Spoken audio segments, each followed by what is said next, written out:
El gobierno establece que 31 cantones en 5 provincias de la costa son los más propensos a sufrir los efectos del Niño. Arroceros piden al gobierno fijar en $45 el saco de arroz y ratifican que hay suficiente para abastecer al mercado. La comisión de la Universidad Central, que revisa la tesis de grado de la fiscal Diana Salazar, se tomará más tiempo antes de emitir su informe. El presidente Lasso critica a la Corte Constitucional por, según él, extralimitarse en sus funciones y optar por la inseguridad jurídica. Los resultados del censo carcelario están listos. Hay 31.231 presos. El 83% está sentenciado. Buenas noches, amigos. Comenzamos Televistazo Estelar con lo más destacado de este miércoles 28 de junio.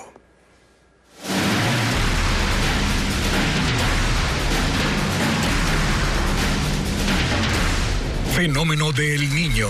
El plan en marcha.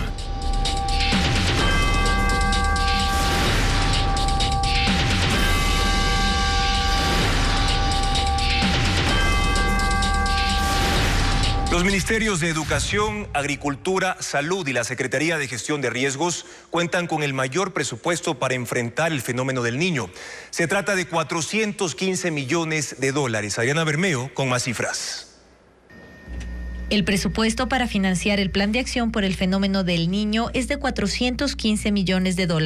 266 millones que están contemplados en el presupuesto del Estado y 149 millones corresponden a un desembolso aprobado por el Banco Mundial, pero que hasta el momento no se ha concretado. Actualmente, el Ministerio de Economía gestiona créditos adicionales con el Banco Interamericano de Desarrollo y la Agencia Francesa de Desarrollo. Parte de los ingresos del Estado dependen del precio del petróleo. Obviamente, al caer, necesitamos levantar recursos por el otro lado, dado que no tenemos ingresos de nuestra principal fuente. Para definir las cifras, cada ministerio, con base en la información técnica de la Secretaría de Riesgos, elaboró una proyección con las posibles necesidades y afectaciones del Niño. En el primer trimestre del 2023 ya se identificaron las zonas de la costa más vulnerables.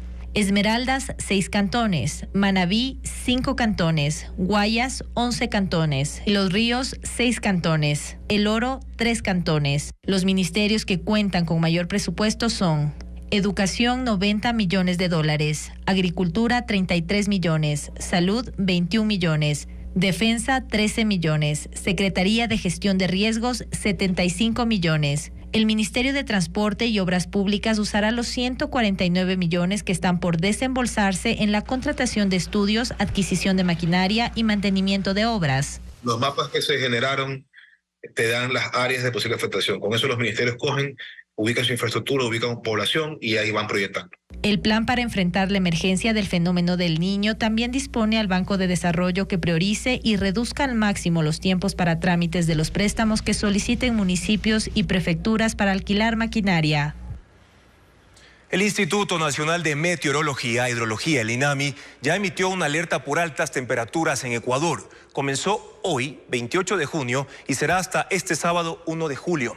En la región costa, sierra y también en la Amazonía, la temperatura estará en nivel medio.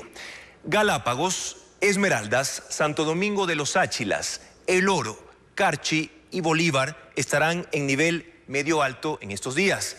Mientras que en Guayas, Los Ríos, también en Cotopaxi, Pichincha, en la provincia de Imbabura, la temperatura llegará a un nivel muy alto. Es importante que eviten exponerse al sol desde las 10 de la mañana hasta las 16 horas, es decir, hasta las 4 de la tarde. Son las recomendaciones y advertencias que hizo hoy el INAMI. Les contamos ahora que agricultores de Guayas y Los Ríos plantean que el gobierno defina un nuevo precio referencial del arroz en $45 el quintal. Sucede en medio de la polémica por la decisión de importar este producto desde Colombia. William Young con más de este tema. A la asamblea llegaron decenas de productores de Daule, Nobol, Colimes, Salitre, Santa Lucía, Vinces y Babahoyo, cantones que concentran la mayor producción arrocera del país. Aseguraron que atraviesan una crisis que se agravará a corto plazo si es que el gobierno no detiene la importación. Porque nos va a hacer un daño. Cuando nosotros estemos cosechando, llega la importación. ¿Y qué van a hacer? Los precios se van a ir al piso. Por eso también plantearon que se defina un nuevo precio mínimo de sustentación, que pase de $32.50 a $45 por quintal. Además, insistieron en que tienen 90.000 hectáreas sembradas, que producirán 300.000 toneladas de arroz, suficiente para cubrir la demanda nacional durante 5 meses. Pero que el problema ahora está en las bodegas y piladoras en las que se esconde el arroz. ¿Cuáles? No se atreven a denunciarlas. Imagínate, vamos a una piladora, después no nos compran. Cosas contraproducentes. Ya se vuelven enemigos nosotros y no nos van a comprar la gramínea, señor. En esta reunión, varios agricultores aseguraron que tuvieron que vender sus tierras porque ya no tienen liquidez para volver a sembrar. Una situación que puede empeorar con la importación. Mientras tanto, desde el Ministerio de Agricultura no confirman cuándo recibirán el arroz importado, al menos las 30.000 toneladas que se negocian con Colombia. El Consejo de Gobierno de Galápagos ahora prepara una lista de productos escasos en las islas para que sean transportados desde Guayaquil. Diego Cuenca informa que se sumará una embarcación extranjera para llevar alimentos. Ese es el buque Fusion 2, que ese lunes embarcó 3.500 toneladas de productos en 270 contenedores, es decir, llenó su capacidad de carga. Ocurre luego de que se eliminara el sistema de turnos para que los comerciantes puedan enviar su mercadería. Ahora es el Consejo de Gobierno de Galápagos que selecciona los alimentos y suministros prioritarios. Así lo describe el subsecretario de Puertos y Transporte Marítimo. Se hace un listado de productos por porcentajes para evitar que se lleve solo cerveza o para evitar que se lleve solo gas o para evitar que se lleve cualquier producto que realmente no se necesita con urgencia. Para la seguridad alimentaria se embarcó 520 toneladas de legumbres y 1.000 toneladas de víveres, pero también hubo espacio para 3.288 cilindros de gas. Una vez que completaron la carga, el barco zarpó la madrugada de ese miércoles y está previsto que llegue el viernes. 80 contenedores se quedarán en San Cristóbal y 190 en Santa Cruz. La población más afectada por la falta de alimentos, donde viven al menos 16.000 personas. Todo este problema se va a acabar cuando el gobierno construya un muelle de carga en Galápagos. Imagínense que para descargar actualmente en San Cristóbal son 3 días. Y en el canal de Itabaca para Santa Cruz son de 10 a 11 días. Es demasiado. La construcción de esa terminal portuaria solo está en papeles como un proyecto. Mientras tanto, la empresa pública Transnave alquiló un buque charter, el noruego, que reemplazará al barco Isla de la Plata, que se dañó en marzo pasado y aún no terminan de repararlo. Esa nueva embarcación se llama Cygnus, tiene capacidad para 2.700 toneladas y llegará el viernes a Guayaquil. Por esa nave, el Estado pagará $10.000 diarios. Y prestará los servicios aquí en el país aproximadamente por 90 días, que es el tiempo en el cual se necesita para que el barco Isla de la Plata pueda salir ya operativo. Con esa embarcación serán 4 las que estarán operativas para evitar el desabastecimiento en las Islas Galápagos, ícono del turismo en el mundo. El análisis de un supuesto plagio de la tesis de grado de la fiscal general Diana Salazar mantuvo reunido por cerca de 8 horas al Consejo Universitario de la Universidad Central. Fabiola Santana con el informe.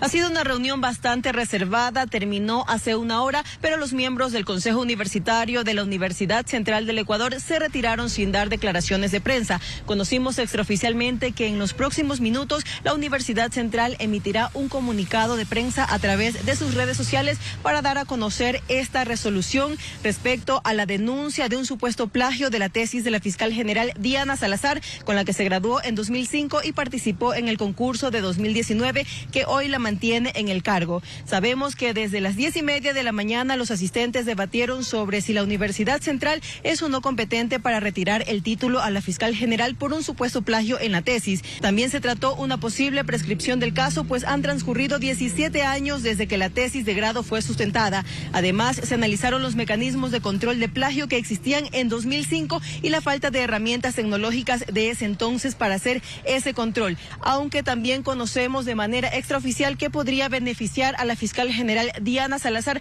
para mantenerse en el cargo. Como una vergüenza y un sainete, califica la familia de Froilán Jiménez a la audiencia de hoy.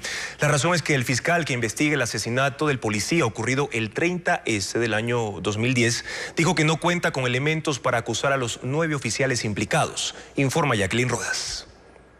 La muerte del policía Froilán Jiménez, ocurrida el 30 de septiembre de 2010, está a un paso de la impunidad definitiva. Este miércoles en audiencia telemática, el fiscal del caso, Washington Burbano, reconoció ante el tribunal que no cuenta con los elementos para acusar a los 9 oficiales de las Fuerzas Armadas involucrados en el proceso, en su mayoría comandantes a cargo de la denominada Operación Rescate, para sacar al entonces presidente Rafael Correa del hospital de la policía. Así reaccionó la defensa de la familia de Froilán Jiménez. Han revictimizado a las víctimas y el día de hoy fue un sainete, fue una vergüenza ajena que se dio. Lo que estamos anhelando es que se ejecutaría ya este auto y con la finalidad de poder acudir a los organismos internacionales. Ante lo dicho por el fiscal, la jueza ponente le preguntó si retira el recurso, pero él, tras pedir un receso de 5 minutos, igual decidió solicitar que se llame a juicio a los oficiales. Los abogados de los militares pidieron al tribunal que sancione al fiscal Burbano por su actuación contradictoria. La familia Jiménez, además, responsabiliza del fracaso de la investigación a los 10 fiscales que han estado a cargo del caso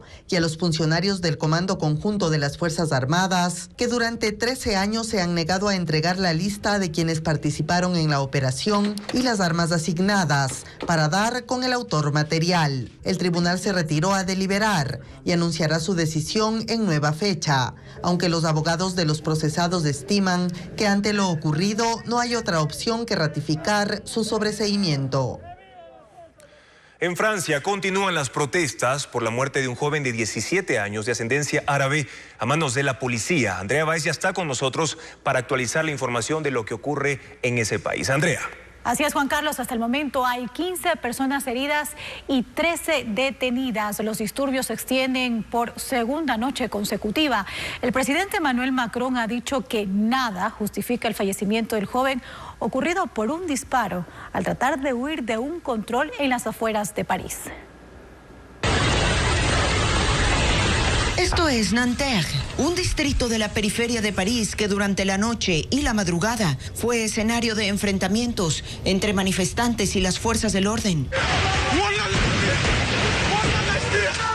Los jóvenes lanzaron juegos pirotécnicos contra la sede de la policía, prendieron fuego a lo largo de una vía férrea, quemaron vehículos y contenedores de basura.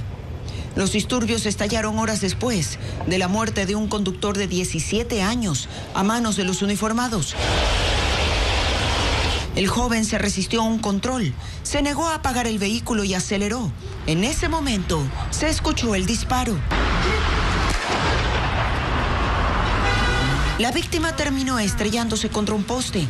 Tenía la bala en el abdomen y aunque recibió primeros auxilios en el lugar, murió. Testigos afirman que escucharon a uno de los agentes amenazando al menor con meterle un tiro en la cabeza, mientras que los uniformados alegan que realizaron los disparos porque su integridad física estaba en peligro. La fiscalía ordenó realizar la autopsia al joven fallecido y exámenes adicionales, incluido un informe toxicológico. El policía está detenido, es investigado por homicidio culposo y el Ministerio del Interior afirma que está al tanto de todo el proceso. La violencia desatada deja 15 personas heridas, 13 detenidos, mientras que los disturbios se replicaron en otros municipios cercanos a París. Los restos del sumergible Titán, que implosionó durante una expedición al naufragio del Titanic, con 5 personas a bordo, fueron recuperados del fondo marino y llevados a puerto en Newfoundland, en Canadá. Ahora comenzará una fase exhaustiva de análisis e investigaciones en la que participará también la Guardia Costera estadounidense. Al final de la tarde se supo que en los escombros del sumergible habría restos de cuerpos que se desintegraron a casi 4.000 metros de profundidad. Aumentaron a 10 los muertos por el ataque ruso con misiles contra un área comercial llena de civiles en la ciudad de Kramatorsk, en Ucrania. La mediación del Vaticano toma fuerza con el enviado especial del Papa Francisco en Moscú. Informa Pedro Jiménez. El centro de Kramatorsk continúa lleno de escombros tras la caída de misiles en una concurrida zona comercial.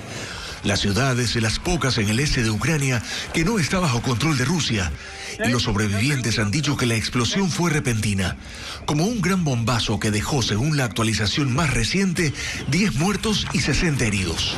El ataque se extendió a un área residencial, pero Rusia solo reconoce que usaron cohetes de alta precisión para destruir un desplazamiento temporal de una brigada militar y un sitio de almacenamiento de combustibles para el abastecimiento de tropas ucranianas.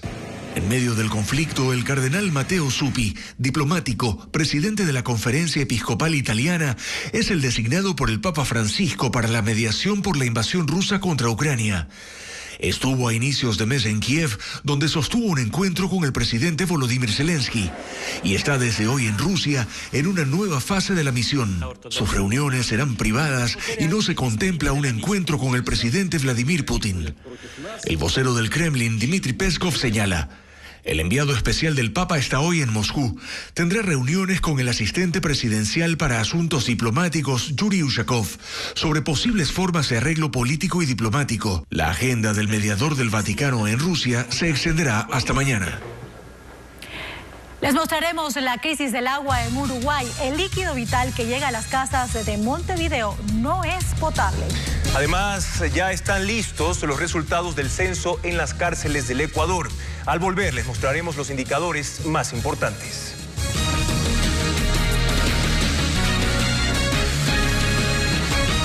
El Instituto Nacional de Estadística y Censos, el INEC, publicó la encuesta sobre la población penitenciaria. Determinó que la mayoría de presos tiene entre 30 y 44 años de edad. Los datos permitirán establecer políticas públicas, como indica Carla Delgado. En Ecuador, 31.321 personas están presas. Así lo determinó el Censo Penitenciario, que por primera vez se realizó en coordinación con el Instituto Nacional de Estadísticas y Censo y el Registro Civil. La encuesta se realizó en 36 cárceles. Los resultados detallan que la mayoría de personas detenidas son hombres, 29.356, y hay 1.965 mujeres.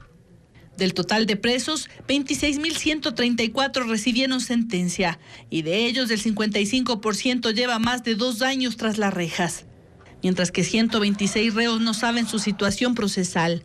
El 42% de recluidos están entre los 30 y 44 años de edad, y 523 son de la tercera edad. La mayoría de presos están ahí por tráfico de drogas. Le sigue el robo, homicidio o asesinato. Violación sexual es la cuarta causa y la tenencia y porte de armas se ubica en quinto lugar. Además, determinó que 57% de los presos comparten su celda con 1 y hasta 5 personas. Según las autoridades, el censo penitenciario permitirá el diseño y construcción de políticas públicas orientadas a mejorar la rehabilitación social y la reinserción de las personas privadas de la libertad.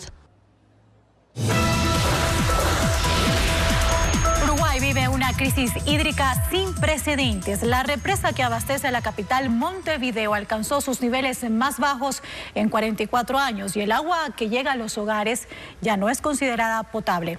El gobierno advierte que la situación empeorará. Merlis González con la información. El panorama en la represa más grande de Uruguay es desolador. La sequía ha dejado el embalse de San Severino, que abastece a la capital Montevideo y sus alrededores, con solo 2.6% de sus reservas. Esta regla que medía el nivel del lago es evidencia de ello. Ahora está expuesta totalmente, sin nada que medir. A la escasez se ha sumado la reducción de la calidad del líquido.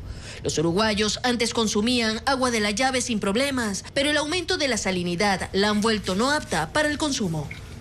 Es difícil, está difícil por el tema del gusto, el malestar que te causa en el estómago, también te da dolor de cabeza. Las denuncias sobre los problemas de salud relacionados con el agua aumentan, pero con las reservas agotándose y la lluvia lejos de llegar, el gobierno advierte que la situación solo empeorará. No se va a cortar el suministro de agua, por ende el escenario lo que puede derivar es una peor calidad del agua. El gobierno uruguayo ha impulsado el consumo de agua embotellada, redujo los impuestos para su compra y la distribuye de manera gratuita en barrios populares, aunque las medidas no han sido suficientes para atender la demanda de la población de 1.8 millones de habitantes de la zona metropolitana. Comunidades hispanas en Florida protestan contra las severas leyes migratorias impulsadas por el gobernador Ron DeSantis, que entrarán en vigencia el sábado. Sostienen que es una actitud racista en contra de inmigrantes que aportan a la economía. Fort Myers es una localidad en el sur de Florida que hoy acoge la protesta de inmigrantes contra la ley conocida como SB 1718, que podría afectar a 770,000 personas que conforman la población indocumentada en el estado, de las cuales 450,000 son parte de la fuerza laboral. La legislación promulgada por el gobernador Ron DeSantis refuerza su programa de reubicación de inmigrantes y limita los servicios sociales para quienes carezcan de estatus legal permanente. Rechaza licencias de conducir otorgadas en otros estados a inmigrantes ilegales, castiga a quienes transporten a indocumentados dentro de Florida y disuade a los trabajadores de buscar atención médica si no cumplen los requisitos de residencia. En la marcha tuvieron el respaldo de migrantes que ya tienen residencia legal. María Plata decía que quieren que la gente se sienta segura, que no haya divisiones familiares por esta ley. Mientras que Manny Escobedo, empresario de la construcción, dijo que en cambio muchos de sus trabajadores ya se han ido del estado por miedo. El gobernador Ron DeSantis, que está en plena carrera por la nominación a la candidatura presidencial por el Partido Republicano, impulsa también su campaña nacional con promesas de fortalecer los controles en la frontera con México. Una misión para detener la invasión en nuestra frontera sur, establecer la soberanía de la nación, reforzar el muro, dijo hace 2 días en Texas. Mientras que en Florida crece la expectativa por la nueva ley migratoria del estado, que entrará en vigencia el 1 de julio. En Estados Unidos, una chimpancé fue liberada en una reserva de Florida luego de pasar 28 años enjaulada. La imagen del primate, asombrado al ver el cielo por primera vez, se ha vuelto viral. Con emoción y asombro, así Vainilla vio por primera vez el mundo exterior. Lo primero que hizo fue abrazar a otro chimpancé y luego levantó la vista al cielo, maravillada con el panorama. Ella es una chimpancé que había pasado toda su vida enjaulada. Primero en un laboratorio de Nueva York, donde nació y fue sujeto de múltiples experimentos. Luego la trasladaron a un supuesto refugio de animales que funcionaba sin acreditación en California, donde siguió encerrada por mucho tiempo. En total fueron 28 años en una jaula, hasta que finalmente una organización sin fines de lucro la rescató y la envió a un santuario en Florida. Vainilla ahora tiene otra vida junto a otros 226 chimpancés, rescatados de laboratorios de investigación que también habían sido usados para probar medicamentos. Al volver en Televistazo, en una entrevista en vivo, hablaremos sobre el virus manos, pies y boca que ataca principalmente a niños. Pichincha ya superó a Guayas en el número de casos, pero ¿cómo prevenir esta enfermedad? Sigan en nuestra sintonía. Y más adelante conoceremos a una maestra que tiene el 84% de discapacidad y da clases desde hace 14 años en un plantel fiscal. Con el ejemplo, inspira a sus estudiantes.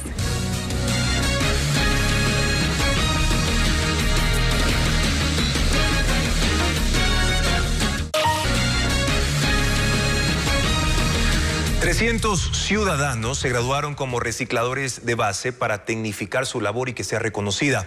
Byron Andino muestra otros pedidos de este grupo que ayuda al cuidado del medio ambiente. En Yacu, Parque Museo del Agua, 300 personas recibieron el certificado de competencias laborales como recicladores de base, que es avalado por el Ministerio del Trabajo y la Secretaría de Educación Superior. ¿Qué significa esto? El reciclaje ya es reconocido como un oficio en Ecuador. Y dignifica el trabajo que ellos realizan por todos nosotros y por otro lado también les permite a ellos tener mejores y más oportunidades laborales. El gobierno habilitó al momento 1.500 cupos, pero los trabajadores piden más porque son al menos 20.000 en el país. Nosotros limpiamos el rostro del mundo con nuestras manos, ayudamos a descontaminar, ayudamos a que el botadero no se colapse con tanta basura. Hoy en Quito 2.200 toneladas de basura es muchísimo. Su labor además contribuye al planeta, manifestaron las autoridades nacionales. Son adultos, también están de la tercera edad. Les pagan por el cartón que llevan o por cada botella que entregan les dan 2 centavos. Porque realmente de eso hemos mantenido a nuestros hijos, hemos sacado adelante, hemos dado los estudios y realmente ha servido para poder tener unos hijos con profesión. Los recicladores aprovecharon la presencia del presidente de la República y ministros para pedir su ingreso a la seguridad social, que las entidades los apoyen con logística y que la ciudadanía aprenda a separar la basura desde casa. Y en Pastaza, justamente la asociación El Sol Sale para Todas acoge a 13 mujeres recicladoras. Cada día clasifican cerca de 2 toneladas y generan de esta forma ingresos para sus familias.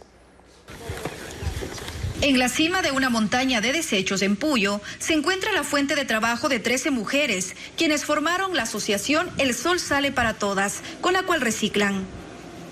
Día a día, de 6 de la mañana a 4 de la tarde, acuden al relleno sanitario del municipio de Pastaza, donde llegan a diario 43 toneladas de basura. Todo en trabajo, en sol, en lluvia. Somos unas mujeres que, queremos salir adelante para llevar pan de cada día a nuestros hijos y hacer estudiar a nuestros hijos. Este lugar está ubicado en la parroquia 10 de agosto, en la periferia de Pastaza. Y es allí donde estas mujeres clasifican plásticos, cartones y metales y los guardan en enormes fundas de lona. Rescatan a diario 2 toneladas de materiales reciclables. Su labor no solo les genera una fuente de ingresos, sino que también evita que el relleno de basura colapse. Que si estuviera con todo el material que sacamos, esa celda ya no estuviera así, estuviera ya todo a full, entonces ya estuvieran poniendo en otro lado. Pero hacemos un trabajo grande, pues un trabajo sucio pero grande. Carla Chimbo tiene 7 años en esta labor, con la cual ha podido mantener a su familia. Yo gano al mes unos 200 mensuales. Son conscientes del riesgo que corren por estar expuestas a bacterias y materiales tóxicos, por eso usan siempre guantes, mascarilla y botas. Es fuerte, pero ya como nosotros trabajamos aquí, como que ya la nariz de nosotros se ha hecho la costumbre de ese olor. En cada paso que dan, estas mujeres recicladoras forjan de lunes a domingo un camino de sustentabilidad. El virus manos, pies y boca que ataca a niños, la mayoría en etapa preescolar, suma 576 casos en Ecuador. La enfermedad ha presentado un repunte en Pichincha con 120 contagiados. Esta cifra la convierte en la provincia con más casos, desplazando a Guayas al segundo puesto con 98 niños enfermos, esto según el Ministerio de Salud. Y para ampliar esta información está con nosotros la doctora Jimena Castillo, ella es directora nacional de Vigilancia Epidemiológica del Ministerio de Salud Pública. Doctora, bienvenida. Han aumentado los casos, como acabamos de ver, en Guayas y también en Pichincha. ¿Es posible entonces que este virus se propague con rapidez a más provincias? Ahí tenemos una concepción equivocada. Los 120 casos son de todo el año, es decir, desde enero hasta la fecha. Entonces, sí, nosotros tenemos normalmente brotes de este Coxsackie, que es el virus que provoca esta enfermedad.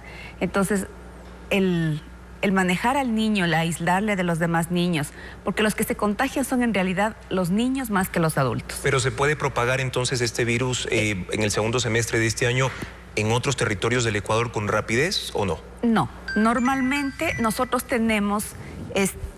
No se preocupe, doctor. Perdón. Adelante, sí. Nosotros tenemos normalmente brotes durante todo el año. Es por eso que les hacía esta aclaración, que esos 120 casos y esos 98 de Guayas son de todo el año. Es decir, hemos tenido brotes durante todo el año y se concentran normalmente en sitios de cautivos, es decir, en centros infantiles, en escuelas, en donde tenemos niños pequeños. ¿Qué factores inciden para el aumento de estos contagios o que se generen estos contagios, doctora? El contacto directo con el niño, con la saliva del niño, por ejemplo. ¿Y qué provoca este virus? ¿El clima? ¿Hay algún factor dentro de los hogares? No hay un factor determinante para este virus. Sencillamente el virus está y necesita sobrevivir, entonces por eso que hay contagios. Entonces lo que hacen es, cuando tenemos secreciones, por ejemplo, de saliva, con las manitos se pueden contagiar entre ellos. Generalmente los niños se abrazan, entonces eso es lo que provoca el contagio. Nos preguntábamos también si es contagioso, doctora, para todo el mundo, para adultos, pero usted ya nos acaba de reconfirmar que específicamente el grupo más afectado o a quien ataca más este virus es a los niños. Así es. ¿Por qué razón a los niños? ¿Por qué a niños de entre 1, 2, 3, 4 años? Porque son niños que todavía no tienen completamente sus defensas desarrolladas. Entonces, eso es lo que incide para que los casos aumenten y el contagio también aumente. ¿Y cuáles son los síntomas iniciales o que determinan este virus y lo hacen diferente a otros? Los síntomas son, por ejemplo, de inicio fiebre, un poquito de malestar general. Lo que los niños presentan son erupciones en la boquita y por eso es boca, mano, pies y a veces pueden presentar también erupciones en las nalguitas. Entonces lo que tenemos que hacer es cuidarles mucho para que no se sobreinfecten porque todos sabemos que tenemos bacterias en nuestra piel y si es que los niños se rascan podemos tender a la sobreinfección, pero este virus es bastante, podríamos decir que noble, no es grave, no hay gravedad con este virus. Y sobre ese antecedente, ¿tal vez hay algún síntoma que alerte de una atención médica urgente? ¿O que requiera de llevar a un niño a un hospital en caso de tener el virus? No, los niños tienen que ser valorados. O sea, todos los niños que presenten lesiones, ya sea en la boquita, en las manitos, tienen que ser valorados por el centro de salud más cercano para que les den las medidas higiénicas, les den las medidas de soporte que pueden tener. Siempre es primero entonces llevarlo a un centro de salud.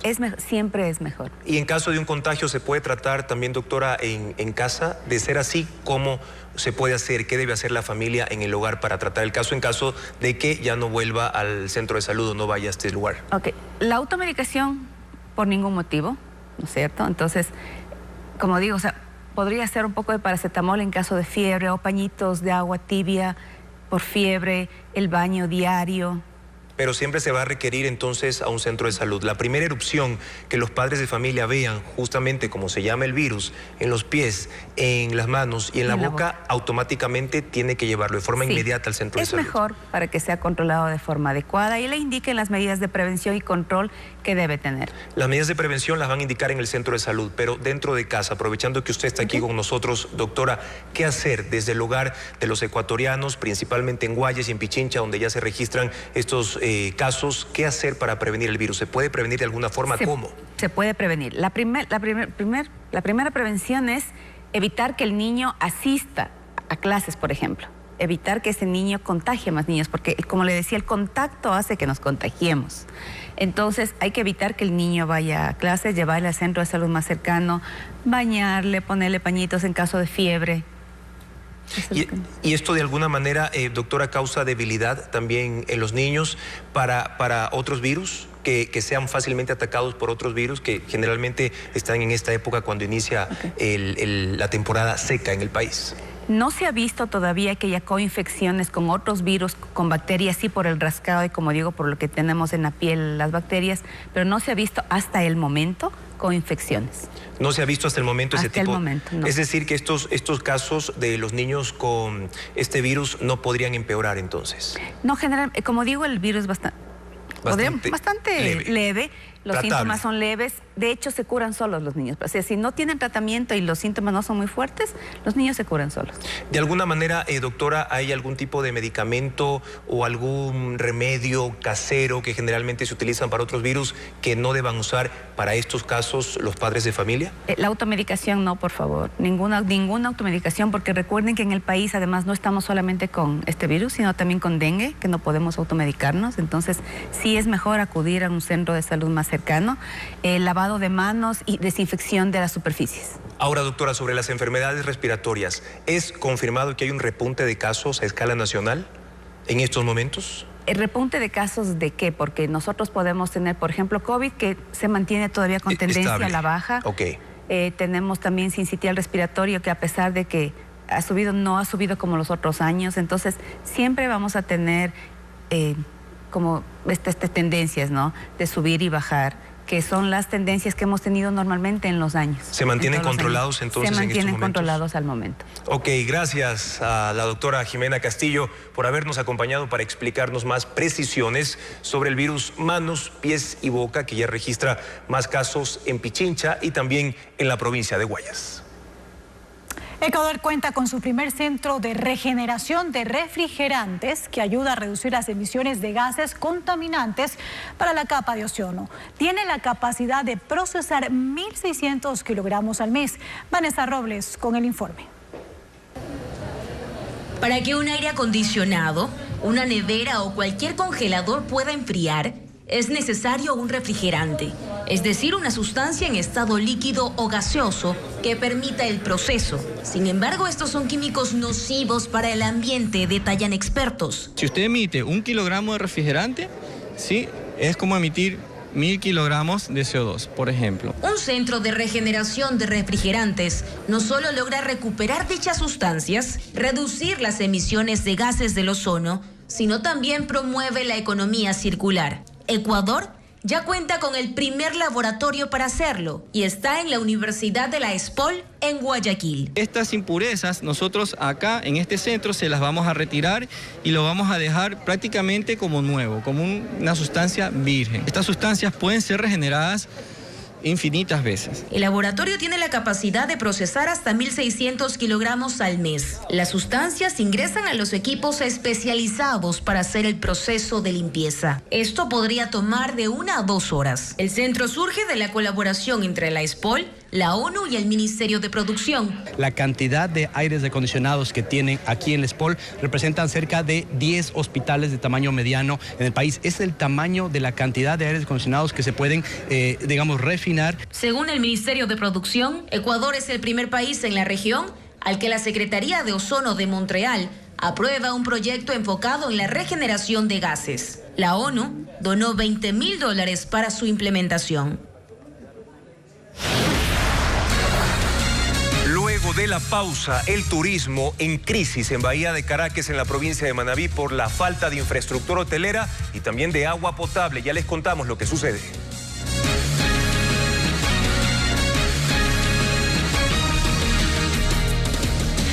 Problemas de distribución de agua potable, de vías e infraestructura impiden que balnearios de Bahía de Caracas en Manabí se potencie el turismo. 7 años después del terremoto de abril de 2016, hay hoteles que incluso no lograron recuperarse.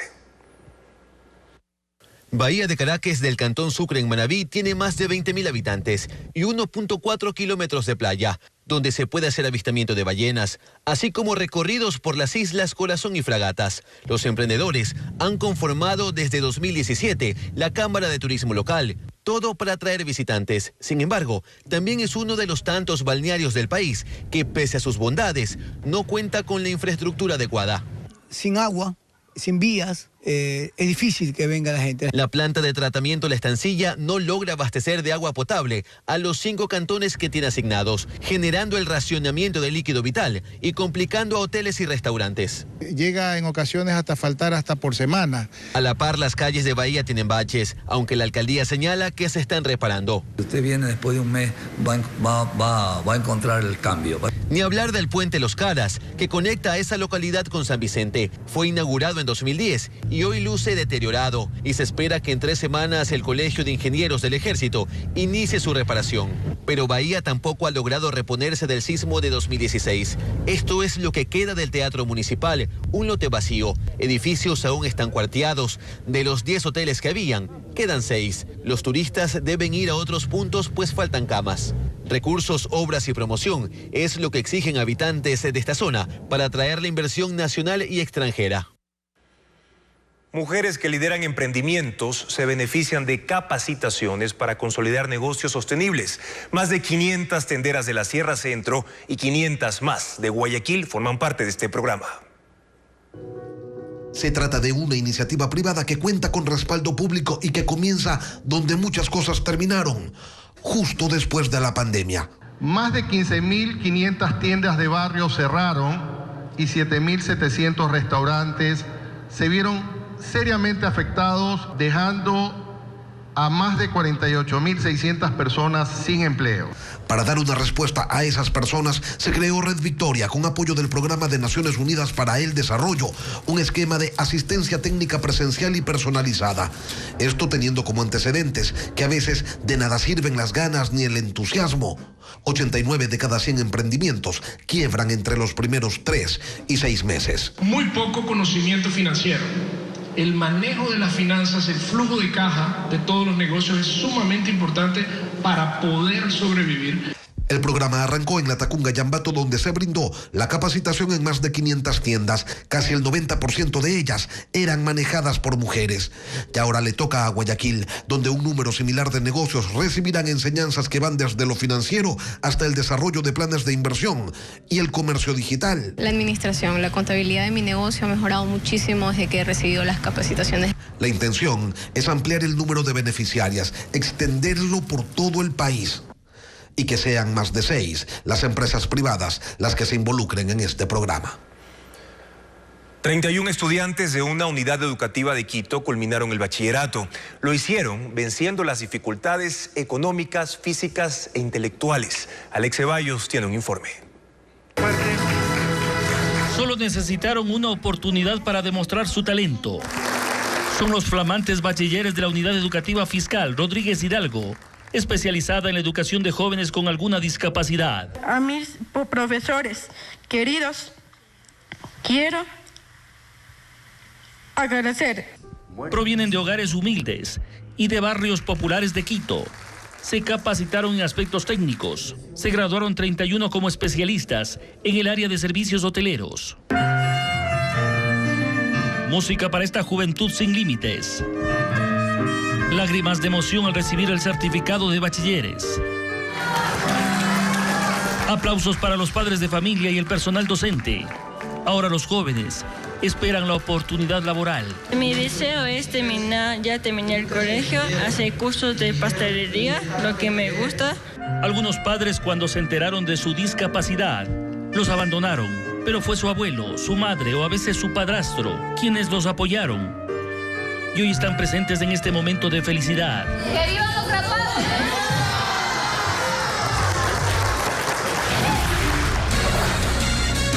Al volver, ¿cuál es el plan para los 4.414 planteles públicos en riesgo por el fenómeno del Niño? Se lo contaremos aquí en Televistazo luego de la pausa. En 10 provincias, 4.414 instituciones educativas públicas están en riesgo por el fenómeno del Niño. El plan del ministerio contempla el mantenimiento de infraestructura, la entrega de kits escolares y también de limpieza. Bese Granja recorrió algunos cantones. Esta es la unidad Cerezal Bellavista de la parroquia Colonche en Santa Elena. Allí 600 niños reciben clases. Es uno de los planteles fiscales ubicados en zonas con riesgo de inundaciones por el fenómeno del Niño. Debido a las lluvias de marzo y abril, aquí el inicio del año escolar fue virtual durante casi 2 semanas. Lo mismo ocurrió en la escuela Mariscal Sucre, en la comunidad del Azúcar, también en Santa Elena. Ambos centros están cerca de las represas San Vicente y el Azúcar, que en la temporada invernal llegaron a su máxima capacidad, ambas con riesgo de desbordarse. En Guayas, por ejemplo, la escuela Ecuador, país amazónico, en el cantón Santa Lucía, fue la primera en inundarse cuando se desbordó el río Daule. Volvimos a reintegrarnos aquí recién el mes pasado porque todo esto estaba lleno de lodo, no se podía ingresar. Hicimos minga, la comunidad también nos ayudó bastante. A escala nacional existen 4.414 planteles públicos vulnerables por el fenómeno del Niño, 1.414 expuestos a inundaciones y 3.000 a deslizamientos de tierra. Así lo determinó el plan de las autoridades del Ministerio de Educación. Esto nos permitirá determinar en qué modalidad puede funcionar una institución educativa de acuerdo a la materialización del evento. Se acoplará con la parte pedagógica para establecer un lugar seguro. En total, 10 provincias contarán con mantenimiento preventivo de la infraestructura y habrá coordinación con los municipios y la Secretaría de Gestión de Riesgos en la identificación de sitios para el traslado de los estudiantes. Un operativo contra la especulación del arroz fue retrasado por el ataque de 5 delincuentes armados en Nobol, provincia del Guayas. 5 técnicos del Ministerio de Agricultura fueron asaltados a pocos metros de la primera piladora que iba a ser inspeccionada. William Young cubrió esa noticia. El operativo para controlar la comercialización de arroz estaba listo y por eso un grupo de técnicos del Ministerio de Agricultura se adelantó a una zona rural de Nobol, en Guayas, para esperar a personal de la Intendencia y de la Policía y luego llevarlos hasta las piladoras. Pero antes de que se encuentren, fueron sorprendidos por 5 delincuentes. Los amenazaron. Exagerado de unos 19, 20 años, muchachos, con unas armas tipo Glock. Se nos llevaron a toditos los celulares, billeteras, se me llevaron licencia. Ahorita el carro todo está botado, a toditos nos robaron. Ocurrió minutos antes de iniciar el operativo. Eso provocó que todo cambie. La policía tuvo que desviar personal para buscar a los ladrones y se retrasó el control en las industrias.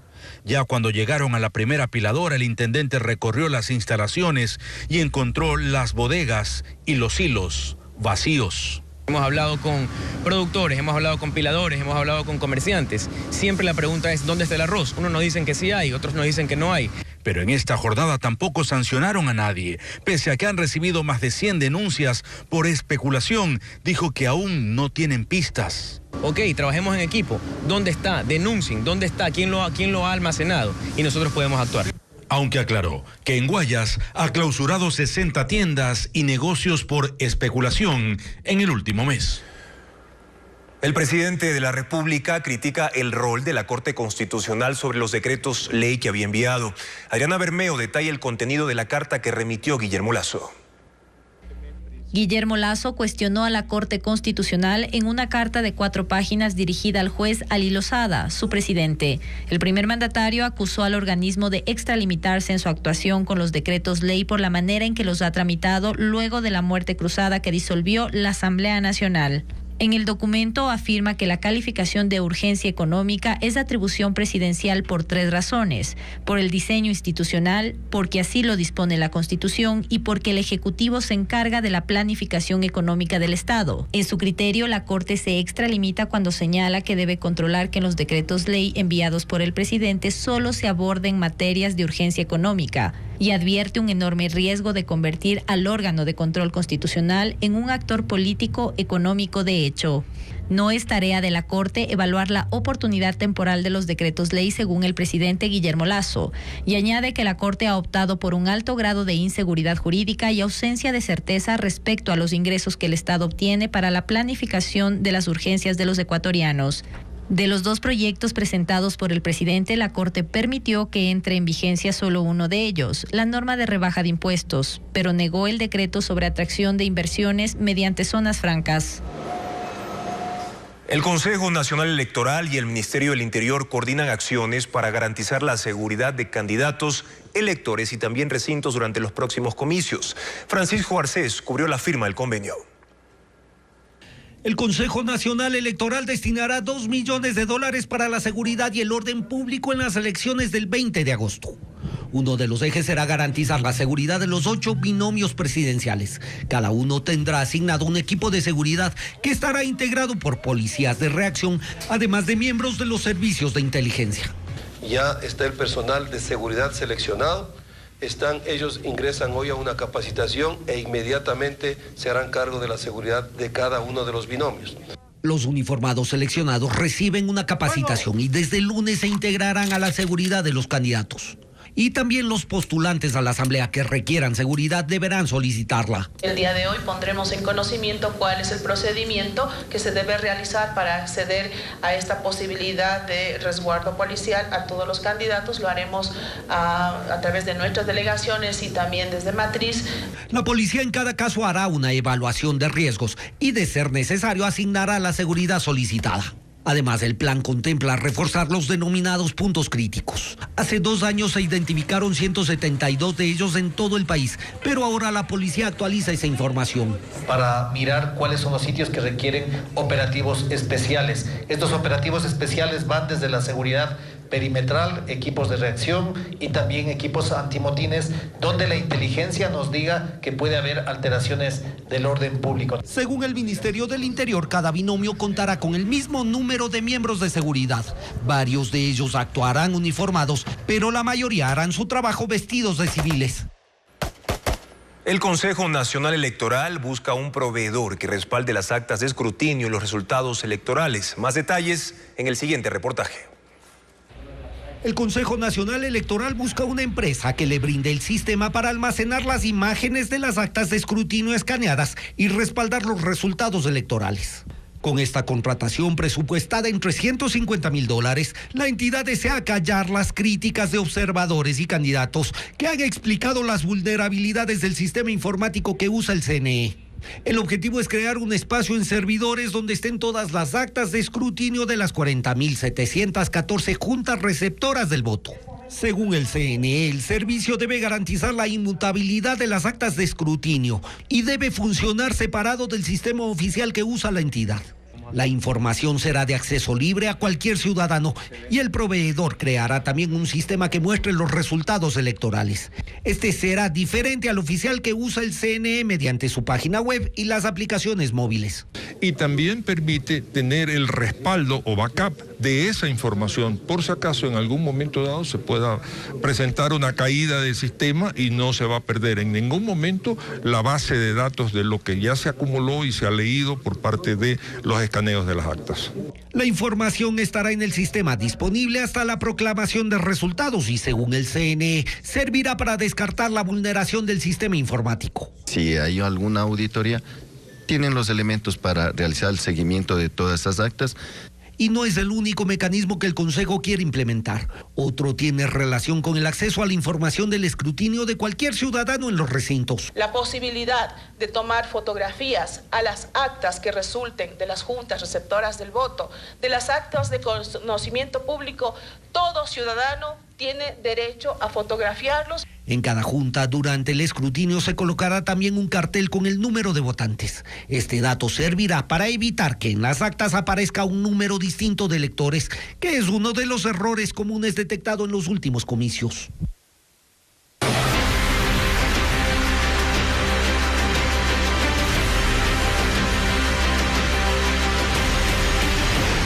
Presidenciables. ¿Qué solución proponen a estos problemas?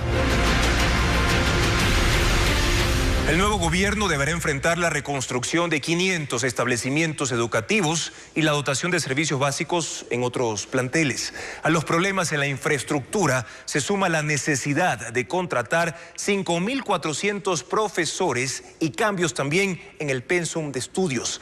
Hernán Higuera presenta una radiografía de la actividad educativa y sus requerimientos. En educación el país tiene una tarea incompleta.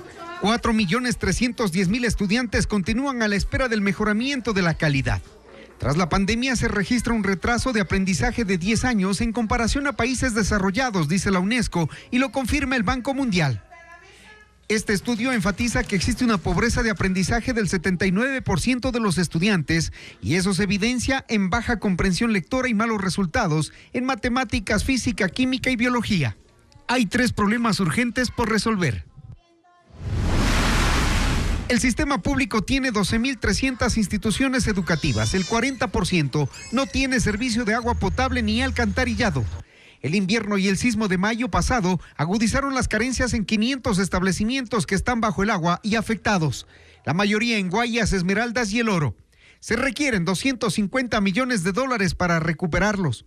Hay déficit de establecimientos educativos fruto del derroche de recursos. El correísmo contrató 200 escuelas del milenio por $196 millones. Se construyeron 50 y hoy apenas sirven 22. Todo esto desencadenó en hacinamiento de estudiantes por falta de aulas. Para mejorar la infraestructura y la calidad educativa se requieren recursos. Ese es el segundo problema. Los últimos 3 gobiernos pierden el año. Ninguno alcanzó el mandato constitucional de invertir hasta el 6% del Producto Interno Bruto en sus periodos de gobierno en educación. El régimen saliente en el 2022 invirtió 3.400 millones. 2.700 fueron al pago de sueldos de los 204.000 docentes de escuelas y colegios. Con buenas matemáticas, los presidenciables deberían decirle al país cómo resolverán el déficit de maestros que requiere el sistema educativo. Faltan 5.400 profesores y 4.200 psicólogos. Equipamiento de laboratorios, dotación de pupitres, tecnología y mantenimiento de la infraestructura escolar. En lo académico, Ecuador tiene graves problemas. En el último año, 242.000 estudiantes abandonaron el sistema educativo, la mayoría en la región costa. El Bachillerato General Unificado no brinda la oportunidad de profundizar conocimientos para elegir una carrera universitaria, por lo que se requieren reformas legislativas. El problema pasa del colegio a las universidades. Cada año terminan el bachillerato 300.000 jóvenes, 100.000 no continúan sus estudios superiores. Los 200.000 restantes entran a disputarse los 120.000 cupos universitarios públicos. Significa que cada año 180.000 jóvenes se quedan fuera.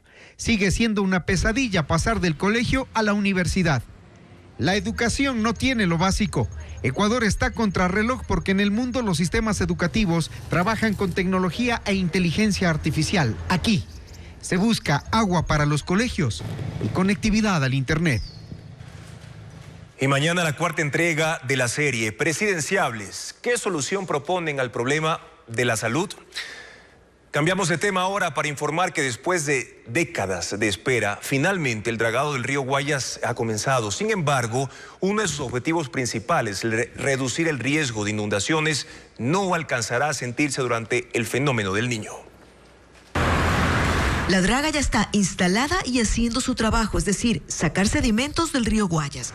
Es un trabajo que no va a ser corto, será más de 2 años, 900 días, según dice el contrato. Y si usted se pregunta para qué va a servir, será para esto. Para abrir el canal de navegación de diferentes tipos de barcazas y también va a ayudar justamente para evitar un efecto de contaminación ambiental. Pero sobre todo siempre se ha dicho que el dragado servirá para un punto en particular. Para disminuir el índice de inundación en la cuenca de aguas hacia abajo. Disminuir el índice de inundaciones. Y ya que viene un fenómeno del Niño, contar con ese beneficio sería ideal. Es algo que causa preocupación. Y lo que ocurre no es que dragar el río no sirva para disminuir el riesgo de inundaciones, sino que ya no hay tiempo. Va a ser una solución que se vea a largo plazo, a través de los meses, tal vez de 1 año, 2 años, siempre y cuando este dragado sea continuo y recurrente. Y no solo eso, sino que si no se sigue dragando de forma continua, los sedimentos volverán a acumularse. La reducción del índice de inundaciones podrá sentirse en los años e inviernos posteriores. La realidad por ahora es que aquí hay 50 años de sedimentos acumulados frente a un fenómeno del Niño al que le faltan apenas unos meses por llegar. La periodista de Santo Domingo de los Áchilas, Lisset Ormaza, resultó herida en un atentado. Ella había sido amenazada hace varias semanas por mensajes de texto. Renunció a su trabajo por miedo y ahora busca salir del país. Hace 2 semanas a Lisset Ormaza le llegó un mensaje de texto en el que la amenazaban de muerte. Ella es periodista en Santo Domingo de los Áchilas, pero no fue el único. Luego llegaron más advertencias de un número no identificado, en el que incluso hacían referencia a su trabajo investigativo. Al mismo tiempo, en redes sociales se publicaron también notas luctuosas anunciando su muerte a manos de sicarios. Solo trato de informar a través de fuentes. Y siempre trato de hacer mi trabajo bien. Lisset, de 32 años, empezó a laborar en un canal de televisión local hace 1 año. Era reportera y presentadora de noticias. Este martes renunció después de salir herida en un confuso accidente de tránsito en la vía Santo Domingo-La Concordia. Un hombre intentó lanzarme del carro encima. Perdí el control de mi vehículo y ahora estoy así. Gracias a Dios. Gracias a Dios. Puedo ahorita decir que solo fueron golpes. La periodista es madre de 2 menores de edad. A algunos de sus familiares, tras el siniestro, también les llegaron mensajes de texto advirtiendo de no investigar el hecho. Por eso Lisset ahora considera salir del país por miedo. Y hay un aumento de amenazas para la libertad de prensa en Ecuador, según el informe del Comité para la Protección de los Periodistas de Nueva York. Carla Delgado con los detalles de ese estudio.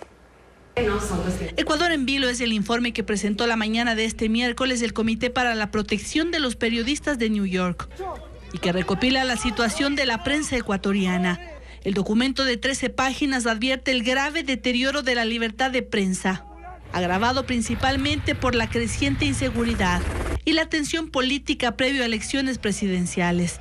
Agregan que solo en lo que va del año 3 periodistas tuvieron que huir del país por amenazas de muerte. Destacan que en Ecuador hay zonas silenciadas por el alto índice de peligrosidad. Una de ellas, Esmeraldas, en donde los comunicadores fueron intimidados y su trabajo periodístico ha sido anulado y autocensurado.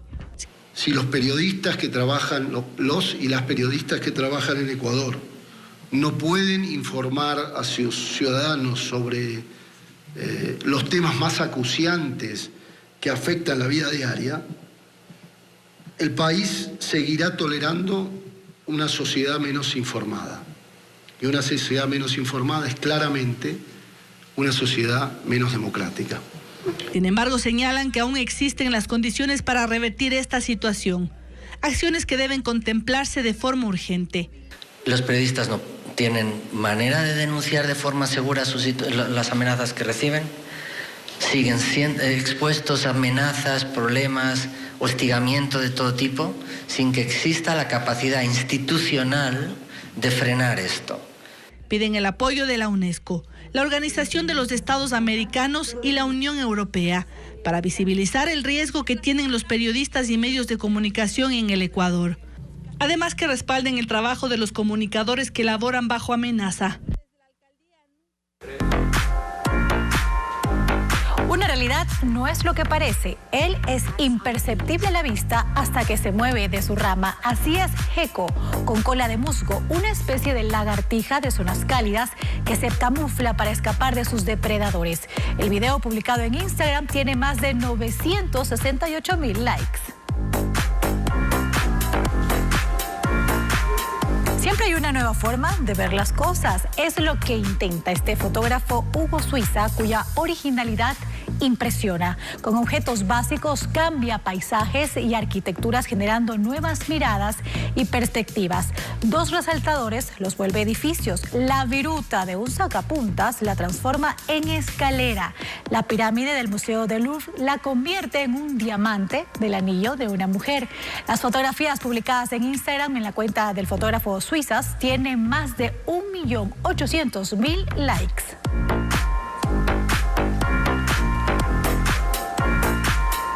No se ve un jugador de vóley de playa de 4 patas todos los días. En Brasil hay uno cuya habilidad lo convierte en el perfecto compañero de fórmula, encargado de los pases más importantes, y al parecer es un perro ganador. El video compartido en TikTok tiene más de 1 millón de likes y 26 millones de vistas.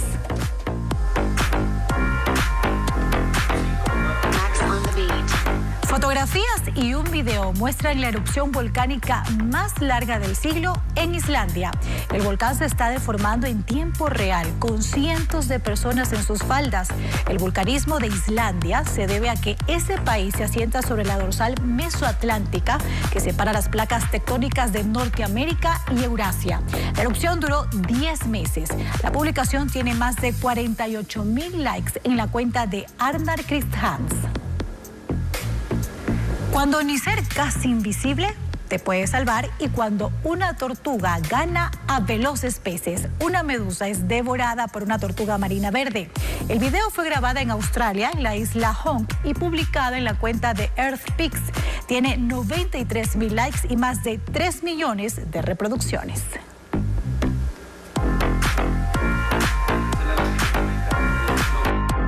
El encebollado es la segunda mejor sopa de pescado del mundo, según la prestigiosa página gastronómica Taste Atlas. El primer lugar lo ocupa loikeito, un plato de Finlandia. La página describe al encebollado, característico de la costa ecuatoriana, como una sopa con mucha cebolla, ideal para curar una resaca o chuchaqui. Recuerde que más noticias usted las puede encontrar en nuestro portal web www.ecuavisa.com. Ahora hablemos de Clara Celi, quien tiene osteogénesis imperfecta, una enfermedad que debilita sus huesos. Sin embargo, eso no ha impedido para que ejerza su labor como docente. De hecho, forma parte de los 268 profesores con discapacidad que hay en Guayaquil, Durán y San Borondón, como relata Vanessa Robles.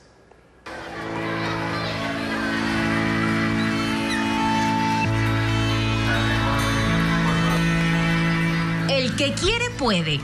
Esa es la frase de vida de Clara. Su jornada empieza a las 5 de la mañana. Se maquilla, recoge sus planificaciones escolares y con ayuda de su mamá termina de alistarse para ir hasta el plantel Benjamín Rosales en la Ciudadela Marta de Roldós, donde es profesora. Tiene 84% de discapacidad física por la osteogénesis imperfecta, una enfermedad que debilita sus huesos y hacen que se fracturen con facilidad. Pese a eso, ha cumplido su sueño profesional. ¿Listo? Vamos, a ver, revisemos. 89. Es licenciada en educación básica y tiene una maestría en psicopedagogía. Mi papá siempre me decía que donde yo vaya, yo voy a educar. Cuando apenas yo tenía 17 años, les ayudé a niños que no podían leer ni escribir. Lleva 14 años dando clases de estudios sociales, matemáticas, lenguaje, ciencias naturales e inglés a estudiantes de 2º a 7º año. ¡Bien! Todo empezó cuando los compañeritos de mi hermano me dicen, ¿quién te ayuda a hacer los deberes tan bonito? Y él siempre, mi ñaña. Su mamá es su principal motivadora. Al año casi, cuando ya intentó caminar. Ahí fue el problema que resultó y... ¿Cuántos minutos son desde su casa caminando para acá? 20 minutos. ¿Y vienen todos los días empujando? Todos los días. A pesar de que uno tenga un impedimento físico o que a veces dice, ay, ya no quiero hacer nada. No, hay que seguir. ¿Ya? Listo, muy bien. Ahora está participando por su nombramiento. Pero yo me sé otra. Este año, ningún policía que en cumplimiento de su deber disparó contra un delincuente ha sido procesado por la justicia.